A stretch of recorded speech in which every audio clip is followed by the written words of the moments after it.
learning together. So we have been looking at, the last class, we looked at figurative language.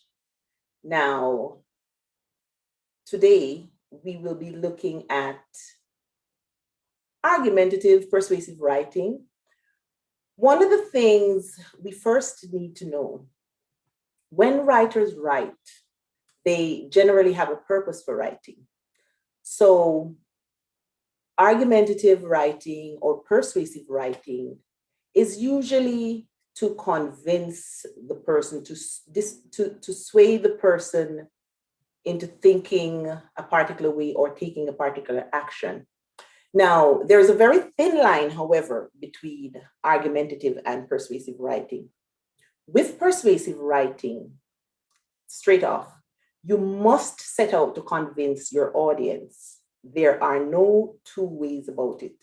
You're either agreeing with a topic or you are disagreeing with a topic. In argumentative writing, it's somewhat more flexible because here why. You are able to present an argument and weigh both equally, giving equal weight to both sides of the argument. That's one way of doing an argumentative piece of writing.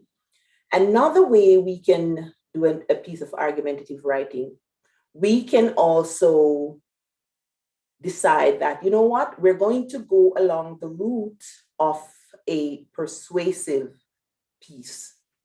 So one of the things we need to be mindful of, if we are doing an argumentative piece, what is the position that I will be taking on this? And if it's argumentative, do I agree or disagree? So as I just explained, the thin line between the argumentative essay and the persuasive essay. So we are first going to focus on the persuasive essay, persuasive writing. So what is persuasive writing? This is when you set out to convince somebody, as I said earlier.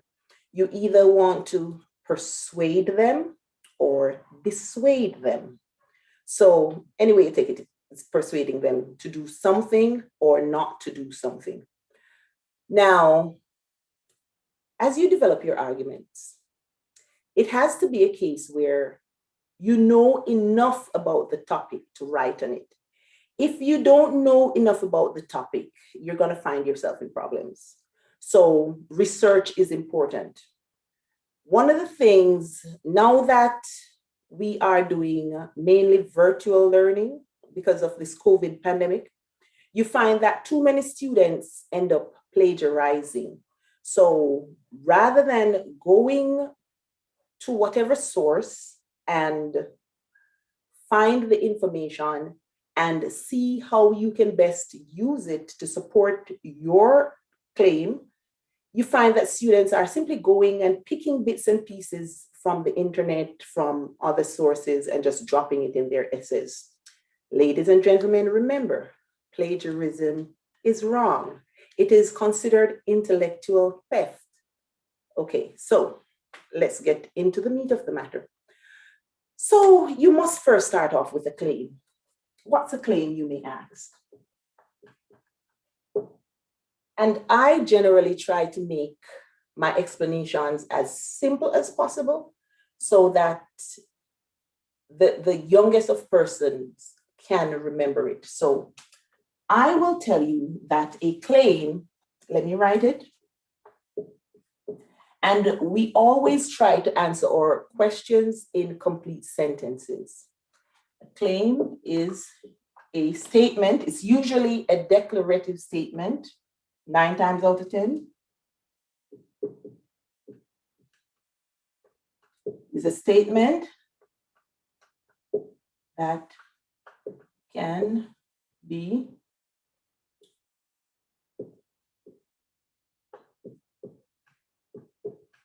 with evidence. And I will tell you that A claim oftentimes come across as an opinion. For example, let's say dogs are vicious.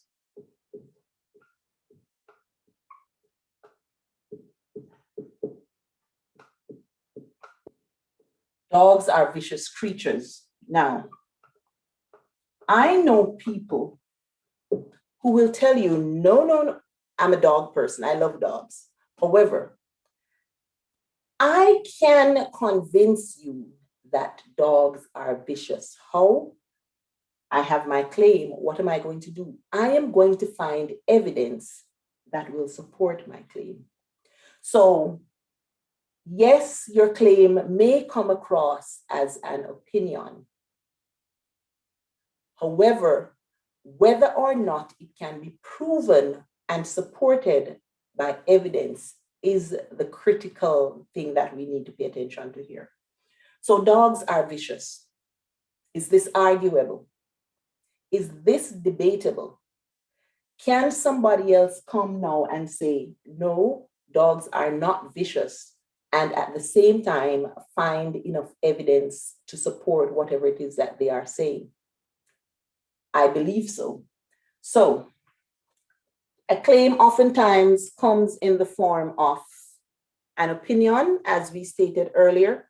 However, it is a statement that can be proven with supporting evidence. Now, you have your claim. Another important feature of the essay is your thesis statement. So I'm giving you the bits and pieces first, and as soon as we go through the bits and pieces, then we look at how exactly do we construct an essay. Okay, so let me erase my board here.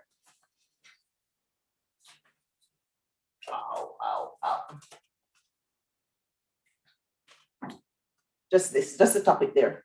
Okay, thesis statement. Let me see, can you see here? No, so I will need to write it further up. Thesis. What is a thesis statement? Now, you have persons who would be graduating from, say, college. And in graduating from college, maybe having done a master's or something like that, they have to do a thesis. A thesis, mind you, is that kind of thesis is much different from the one that we're talking about. That thesis that they have to do is somewhat, it's almost like they're writing a book. However, what we want here is a sentence that points the audience, your reader, in the direction of your essay. So I generally tell my students, give me one single sentence.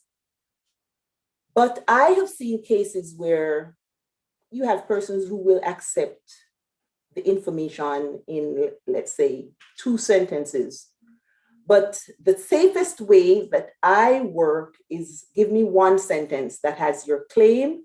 And in having your claim, you also will have your reasons, the things that you will use to develop your body paragraphs. Okay. So we're done with this. So let's go. Thesis. This is a single, and as I explained before, I prefer having a single sentence. A single sentence that provides the claim and points. Let me not use points. It provides the claim and the supporting details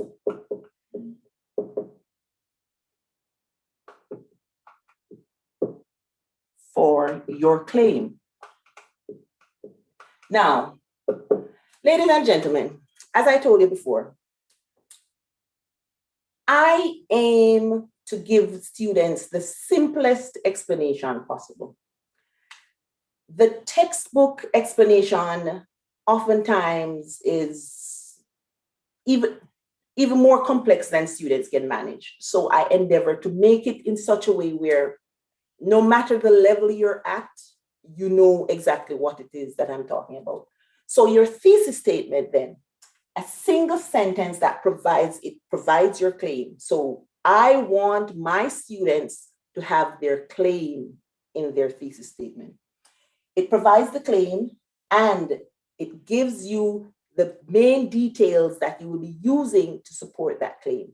So let's go back to dogs are vicious. Or better yet, let's look at something that is somewhat more widespread and debatable. Okay, let me give you this broad topic because I remember years ago, there was this talk within Jamaica that maybe we should get rid of uniforms, yada, yada, yada, yada.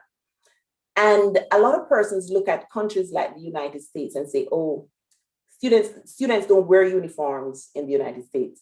But mind you, there are some schools within the United States that have very strict dress code and uniform policies. So uniform requirements. So let's look at this. So the broad topic, you're just given this, uniforms in school. What are you going to do with it? You're supposed to develop your claim. You're supposed to develop your thesis statement. Okay, so how do I develop a claim?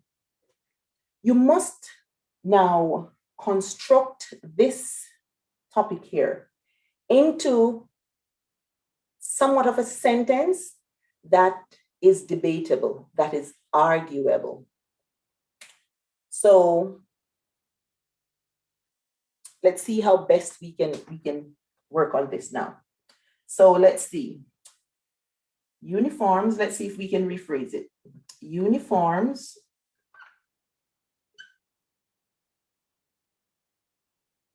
should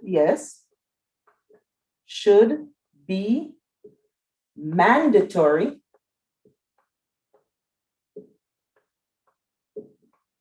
in, do we want to narrow it down in schools or in high schools?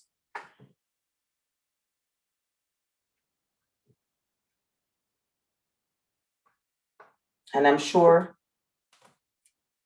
had this been in some classroom, I would hear, no, no, no, you can't do that. You can't say that. Okay.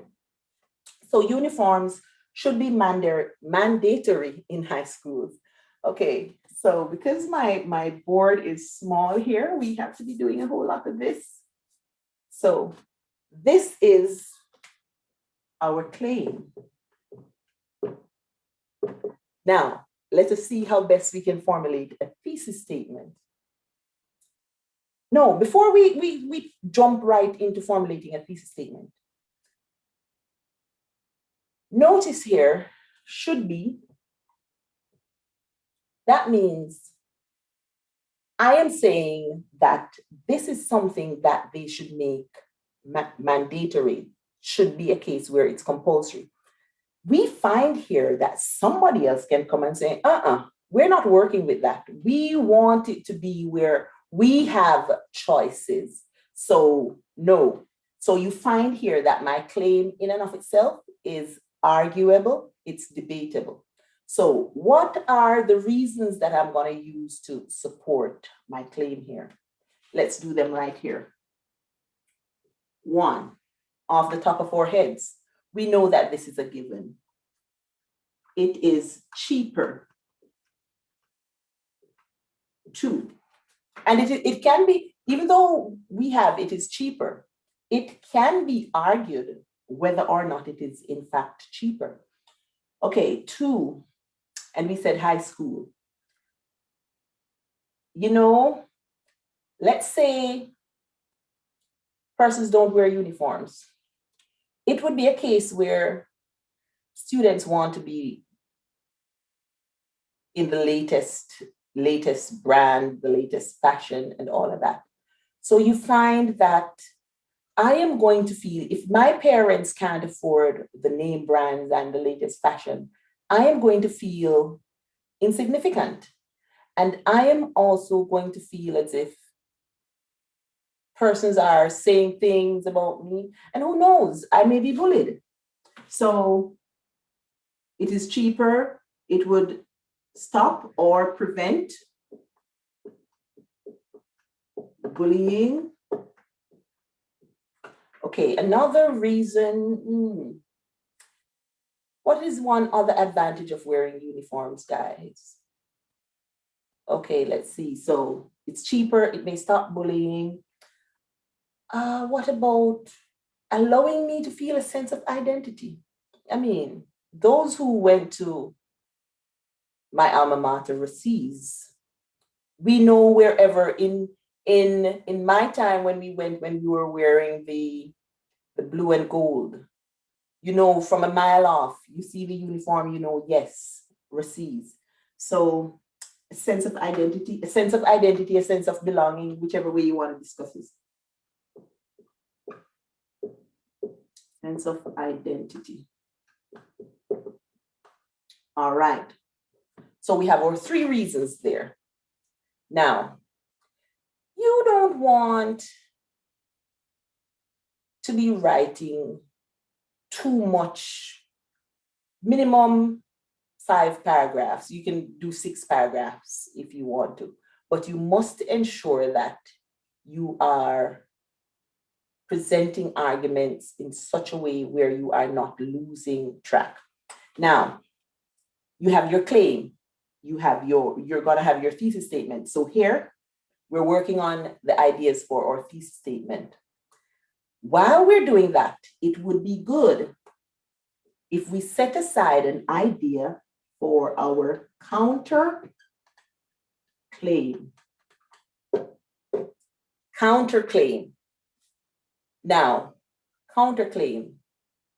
Every time I think about counterclaim, I think about a counterattack.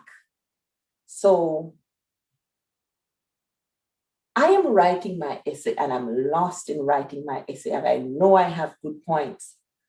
Do I just write about everything that I know to prove that, yes, my points are good points and what I'm saying is right? Or do I allow my reader who is very skeptical, who maybe think that you're just saying that you're biased and all of that, you just think that there's one way to this. Do I allow my reader to now see that you don't have to agree with me, but my point is strong because I can give you another side.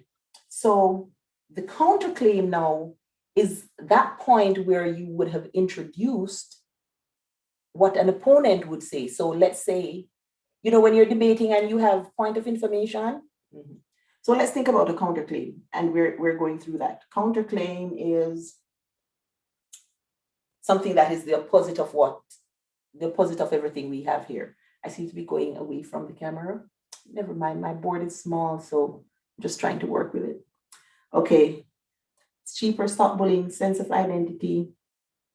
If students, it may make persons become a target, and you can put so many other things here. So it may make persons become target, whatever, and you would have to explain this in the body of your essay. Okay, so let's go back now to the thesis statement. So your thesis statement would go something like this.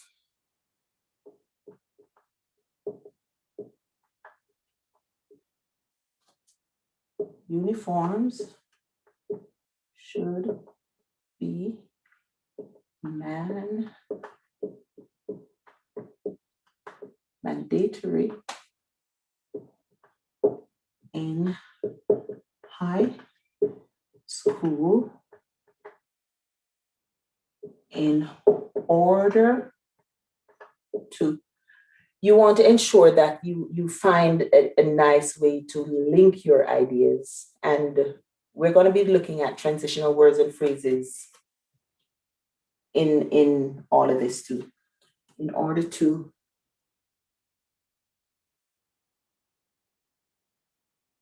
prevent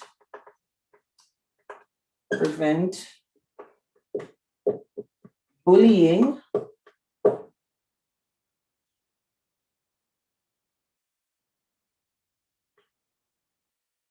allow a sense of identity. Let me erase here because I'm already going to have that information ready. A sense of identity. Okay, uniform should be mandatory in high schools in order to prevent bullying and allow, should be and allow. See, when you're writing, and this is why editing and all of that is important, and allow a sense of identity.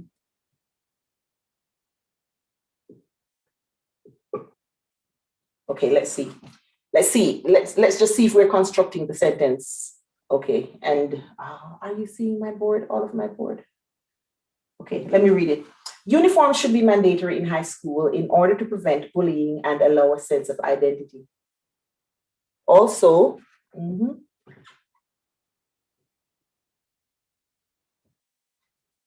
or no, let's go again. While capitalizing on, and it's cheaper, so we want to see if we can use something else, or we don't really want to use cheap, because when you think about connotation, the connotative meaning of words, some words have negative connotation. Inexpensive, even though it means the same thing as cheap, it has a more positive connotation. So if you tell me that my watch is inexpensive, I'm going to feel good. But if you tell me my watch is cheap, okay. So to prevent bullying and allow a sense of identity while capitalizing on the fact that it is cost effective. It is cost effective. Now, one sentence right there, ladies and gentlemen. No, and this is why vocabulary practice is important. We have cheaper here, but here we have cost effective. We have sense of identity here. We could also have said a sense of belonging, which would, to some extent, send the same message. So especially when we get to writing essays, we have to be careful. The wider our vocabulary, the more we know words and how they're used, the better it is for us to express whatever it is that we want to say. So we have our claim and our thesis statement. Let us read it again. Uniforms should be mandatory in high school in order to prevent bullying and allow a sense of identity while capitalizing on the fact that it is cost effective. So that would be your claim and your thesis statement. Counter argument or your counterclaim.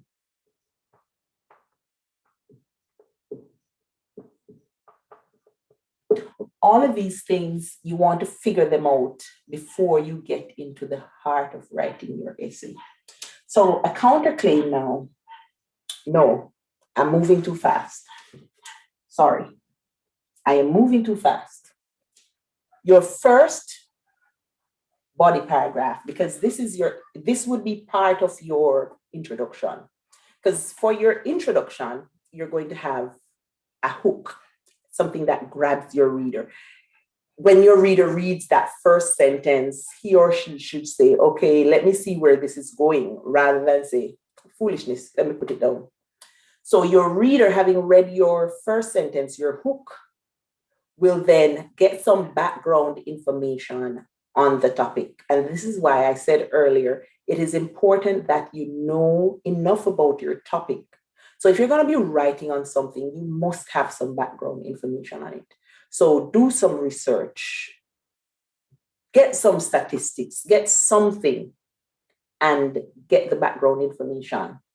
After you have given your hook, your background information, then you can get into your thesis statement. And one of the things we need to be mindful of, when you get to the end of each paragraph, you should not leave your reader hanging. Your reader should know that, yes, I am at the end of my paragraph. So I'm at the end of the paragraph. So let me prepare for what is to come next. You know, it's like you're eating a five-course dish, a 5-course meal. And okay, when the appetizer comes out, you're so excited, you can't wait for the next round.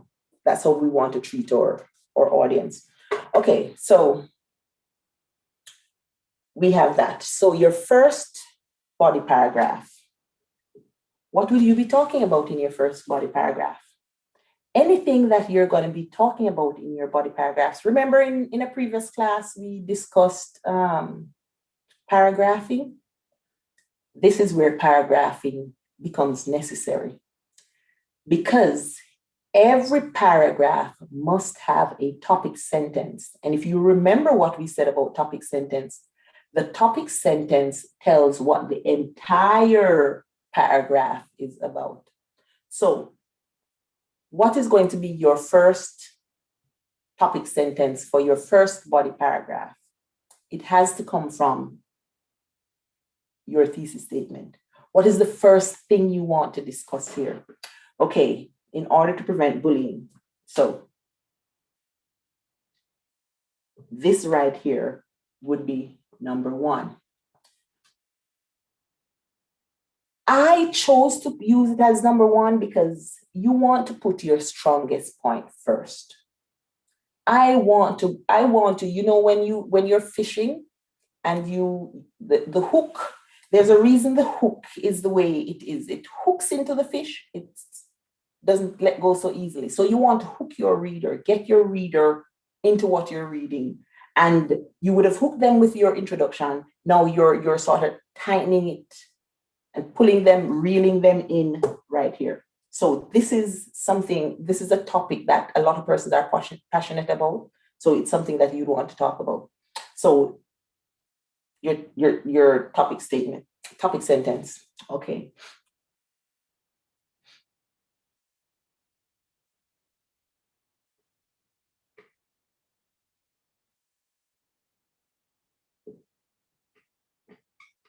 When students who are poor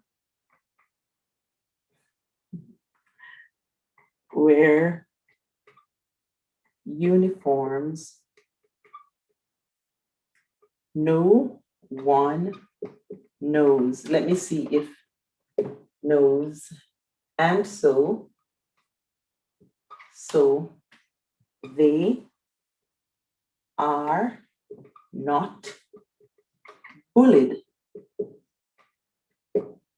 I could have, okay, so this says, when students who are poor wear uniforms, no one knows,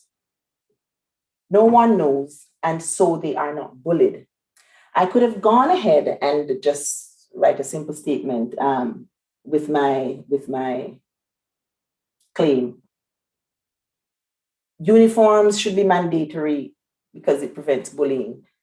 You don't want to do that, because if you're using repetition as a device, it is something that you have to pay careful attention to, ensure that you don't bore your reader or lose your reader in an ill-constructed attempt at repetition. Now, so we would have that, and everything that we we want to talk about here in here would be around students not being bullied because they wear uniform. And then your second topic sentence, which would be for your second body paragraph, which would be your third paragraph, would come from this sense of identity.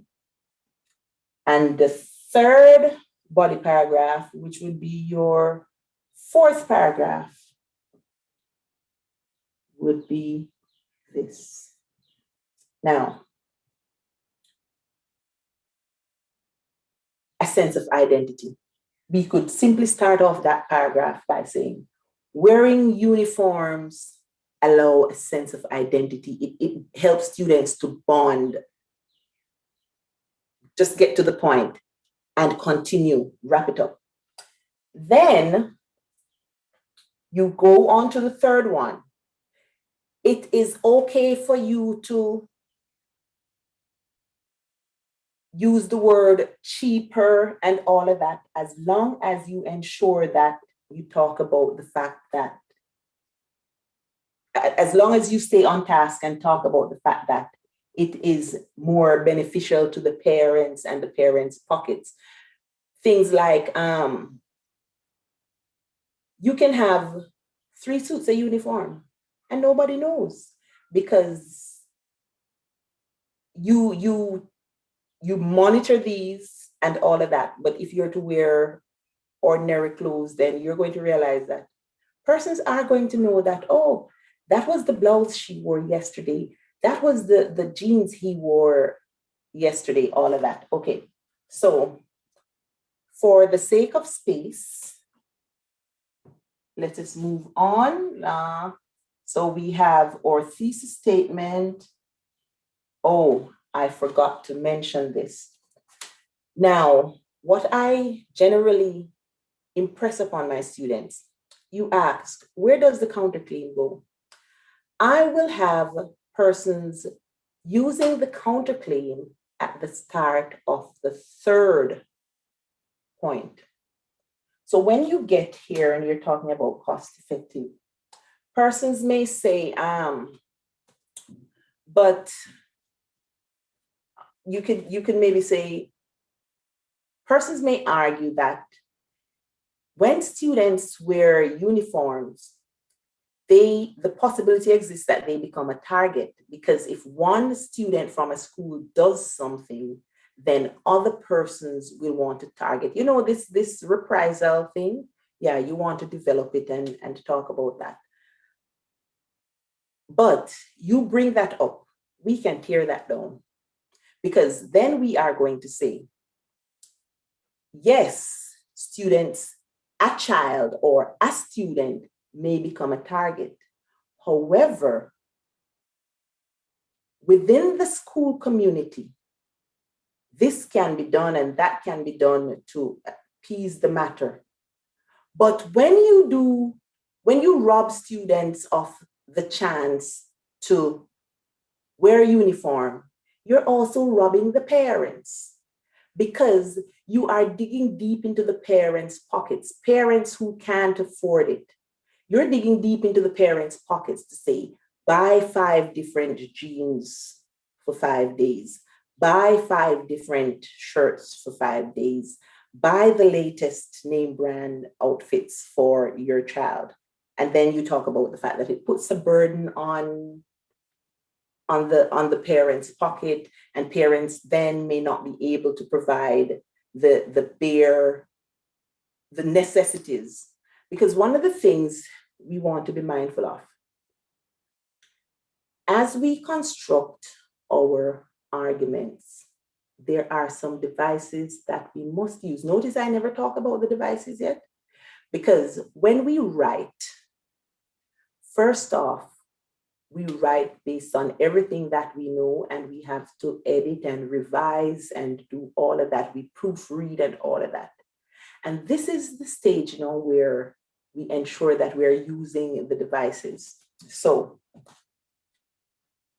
as I explained before, you would have your first point, the fact that it prevents bullying. You want to start, let me reiterate, you want to start with your strongest point first. You want to use your strongest point as your first body paragraph.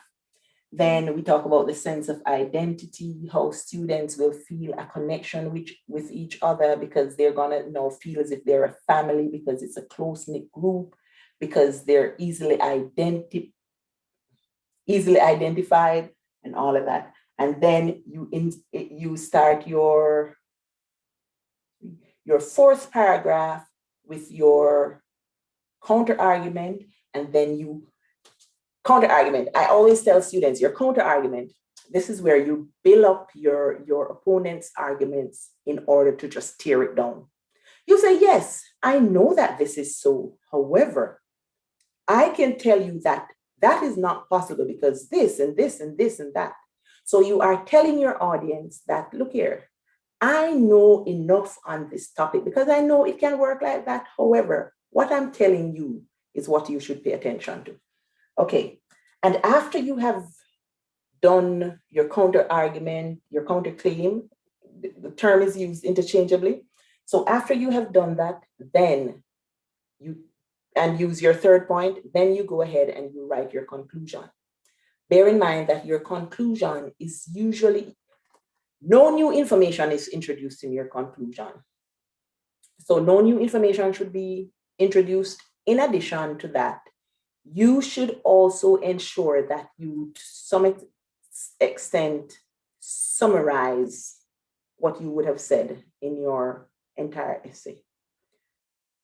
I usually tell students that your conclusion is a revised version of your introduction. If you practice writing your conclusion as a revised version of your conclusion, you will find that you would have covered everything because your introduction would have covered everything. But bear in mind that no new information should be included within that essay. Now, feel free, guys, to peruse the internet, look for examples of not argumentative, persuasive essays. Now, what I'm going to be moving into next is the different devices that you can use to strengthen your arguments. Okay, bear with me.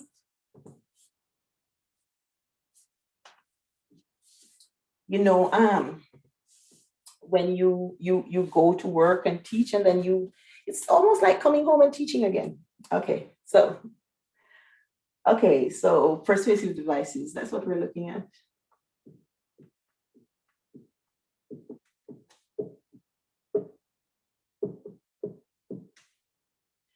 And we know that a device is a tool, something that we use to do whatever we want it to do. You have electronic devices like your cell phone. This in and of itself can be considered a device because it's utilized for a purpose. So you have the most prominent persuasive device is, and this one everybody knows,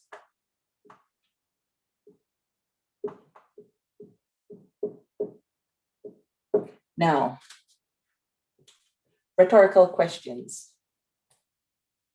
Bear in mind, and when we talk about rhetorical questions, think about this word, rhetoric. Everything that I have been doing here, by now you should know my rhetoric. When I write, you're introduced to my rhetoric. Rhetoric has to do with how you use words, how the art of bringing across my arguments, speaking, writing, how I go about doing all of that.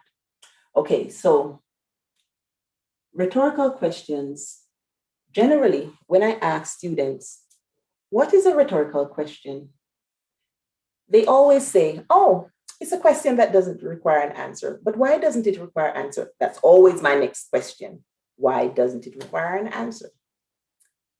And I hear persons out there answering, okay, don't all get excited now. A rhetorical question is a question that is used to provide food for thought. Food for thought. Food is something that you ingest and it keeps you a while. So food for thought means that you're gonna mentally ingest the question and it is going to keep you for a while thinking on that question. It should be structured in such a way where the answer is obvious. The answer is either within the question itself or it is something that is standard. For example, oh yes, let's use the same topic, uniforms, school uniforms.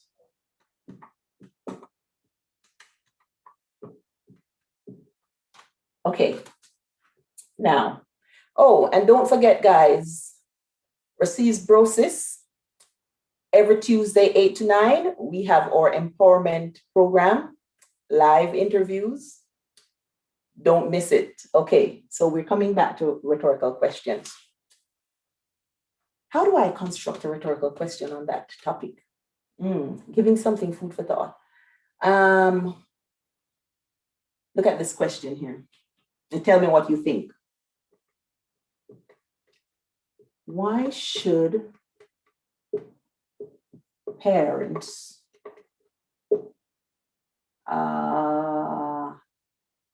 let me see what word I want to use. Why should parents use their hard-earned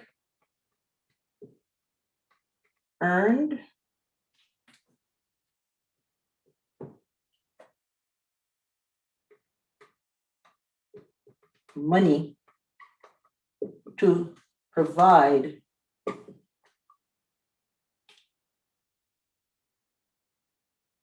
something that will cause their children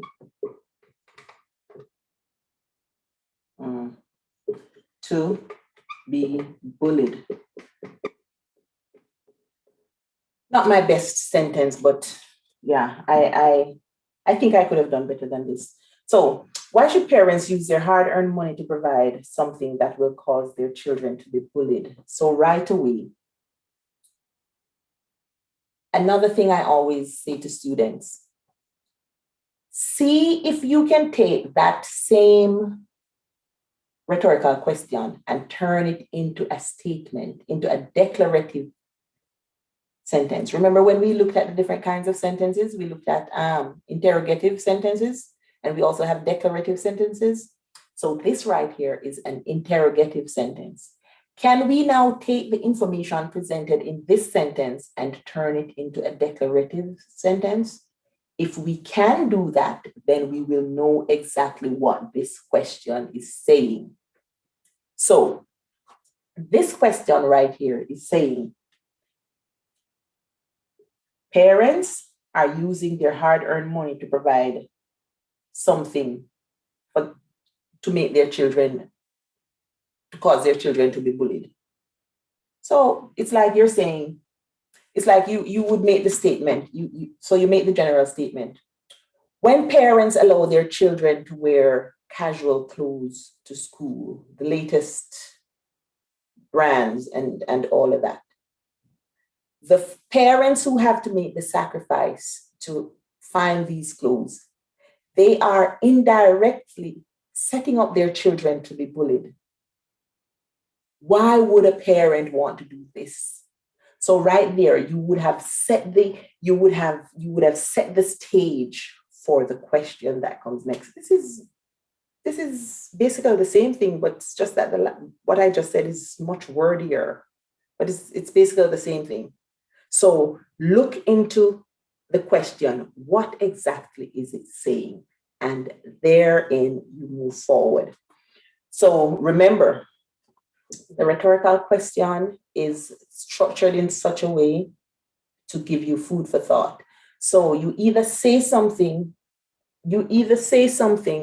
and then ask the question based on what you just said so that your audience can see the connection, or you're going to structure it in such a way where the answer to the question is within the question itself. Got that? Good job. Okay, moving on. Another device we want to look at, and I can tell you this one, when used adequately, it can be most effective.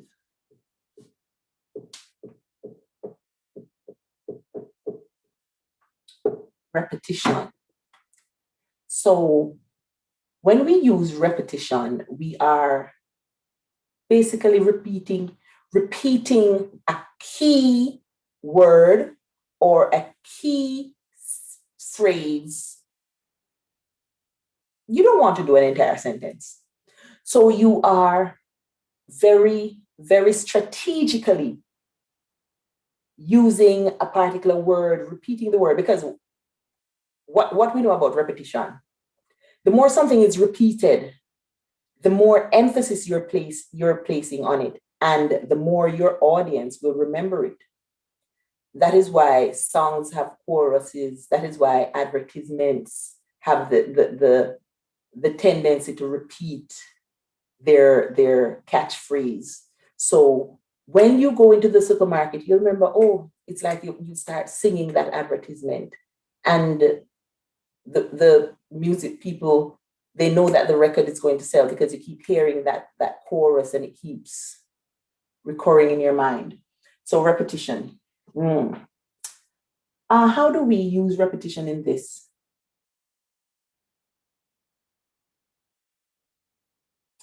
You know, I would use repetition most effectively if I was disagreeing with the topic. And you know, the catchphrase that I would use for my repetition?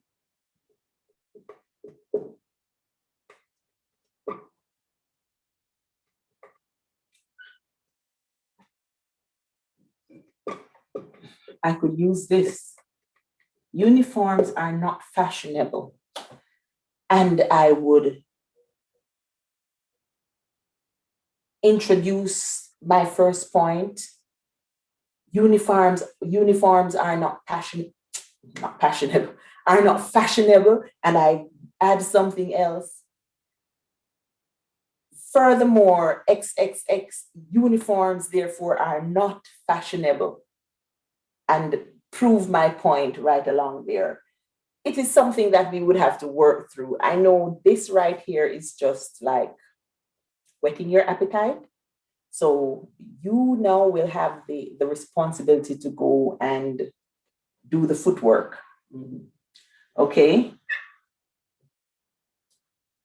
Another AU. Okay. This right here, authoritative.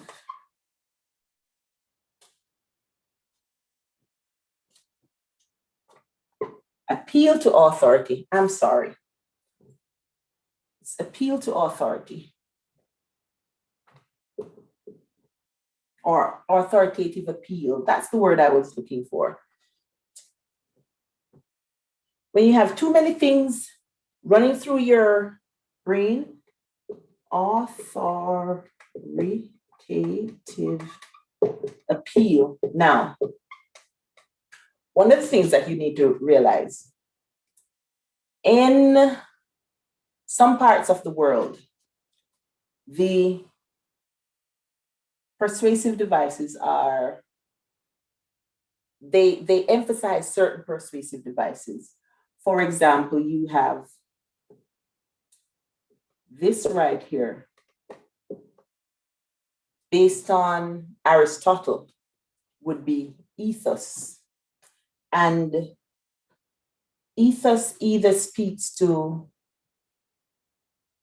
the credibility of the thing or the ethical appeal of it. So you are writing about something that has to do with medicine. Okay. And some of my favorite people always have a discussion about whether or not to do the COVID vaccine. So let's say my favorite people there they're arguing that topic. And we want to use ethos. We want to use authoritative evidence. We can only be considered credible when we have, or arguments can only be considered credible when we have credible evidence to support whatever it is that we're saying. Ladies and gentlemen, it is not just okay to say Liverpool is a better team than Arsenal. Why is Liverpool a better team than Arsenal? It is not okay to say dogs are vicious animals. What makes dogs vicious animals? You must be able to prove your point. And in proving your point, you need to ensure that the arguments, the reasons you're coming with, they are credible. In addition, they must be reliable. So, sometimes you hear in the news, TVJ has been reliably informed that so and so. This means that this is somebody who can be trusted to give information. So when we're using authoritative evidence, in other words, ethos, we have to ensure that we are quoting somebody who is a figure of authority, or that person is a specialist in that particular area. So we're talking about finances. Who would we get to talk about to convince me that it's okay for me to bank rather than save my money in a box underneath my bed? You could get an accountant, because since you're an accountant, you are more believable. Or you may get somebody from the bank, somebody with years of experience in banking, all of that. So authoritative appeal. And remember that word, ethos. Then we have appeal to emotions. And in other words, this one is called pathos, according to Aristotle again. Pathos. Now, appeal to emotions. You want to move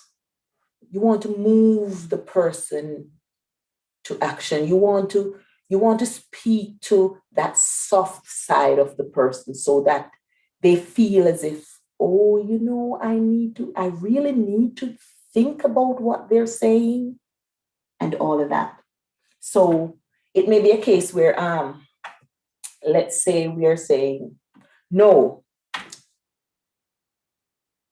students should not be forced into wearing uniforms because the possibility exists that they can become targets. And you present your case where, for example, and using examples is another strategy here. So, for example, and you create a scenario of one student from the school who would inadvertently have done something, and that student now become a target. And you now want to appeal to your audience. And you get down now into your arguments, forcing them to think. Imagine having your only child and being caught in the wrong place at the wrong time. And you end up losing that child for the mere fact that he or she was wearing a uniform. a child innocent. And you see, right away, I'm sure you're getting what I'm talking about. Yeah. All right. So appeal to emotions. You want to move, because if you can appeal to your readers' emotions, trust me, you've got you would have already sung that hook somewhere. So, and yes, I just gave you an example. So example is another one. And then since we're on ethos pathos, and we want to give you appeal to logic.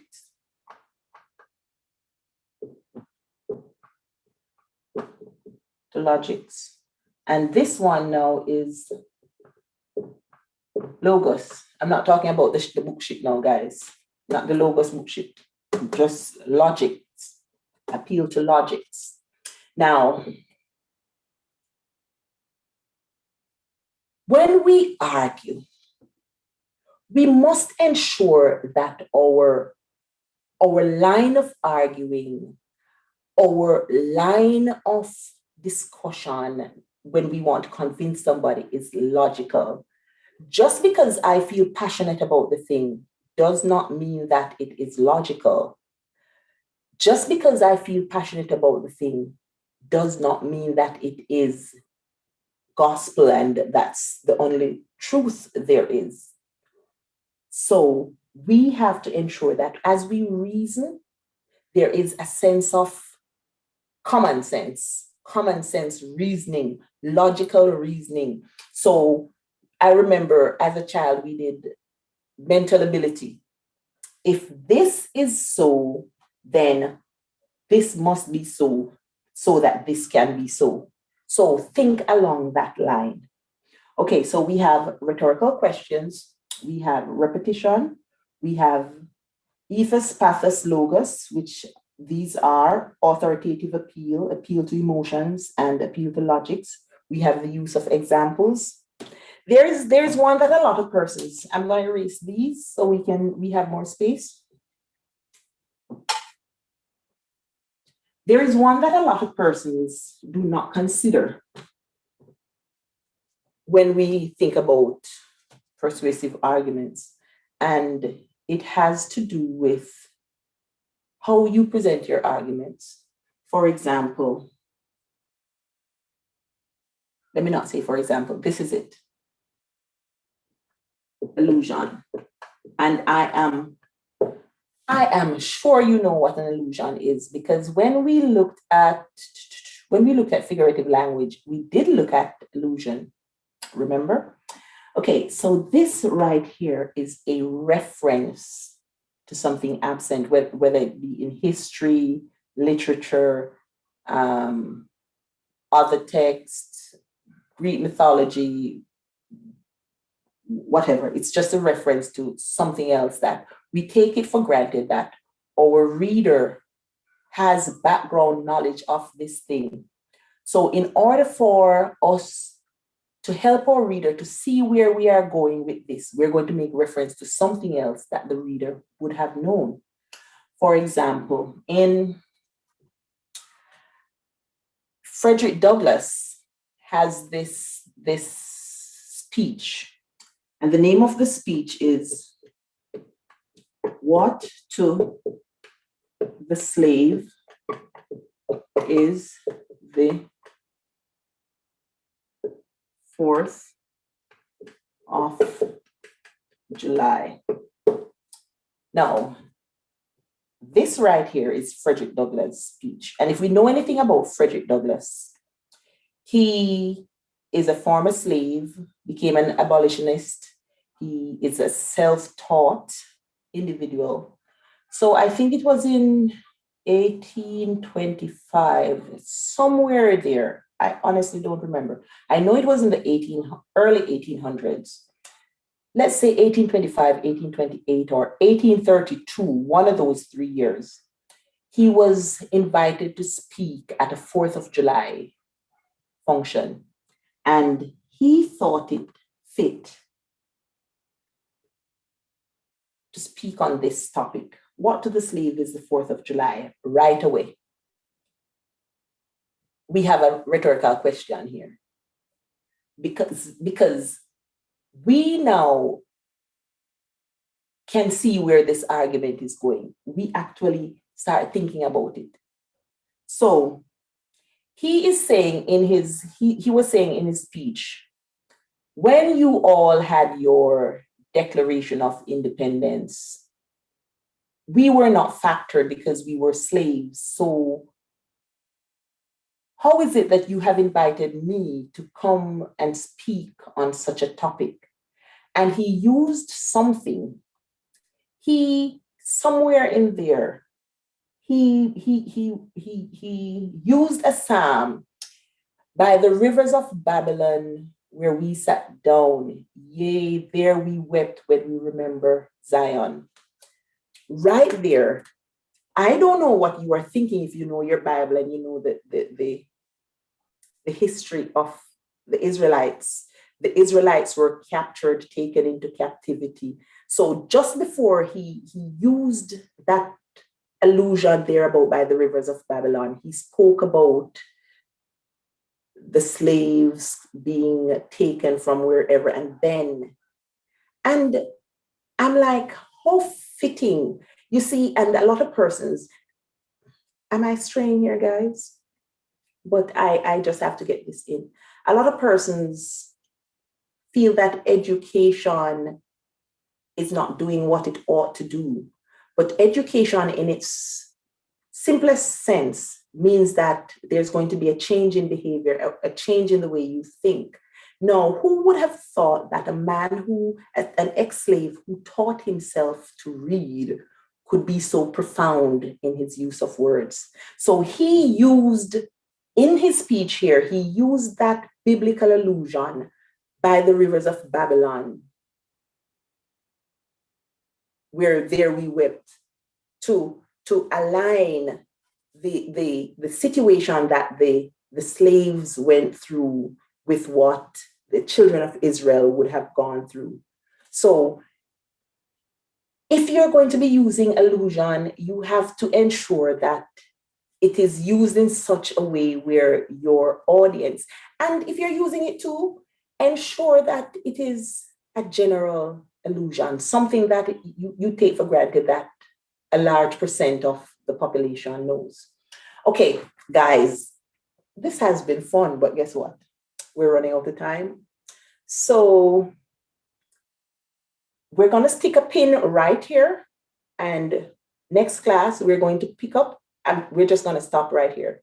We have discussed a claim, we have discussed our thesis statement, we have discussed how we go about developing our different body paragraphs, we have discussed our counterclaim, we have looked at different devices that we use in order to persuade. So hear what now? It was nice of you to join us. Remember that every Thursday night, 8 to 9 on the Brosis channel, we have our sports talk with Casey and JC. I'm Dawn. See you next time. Have a good evening.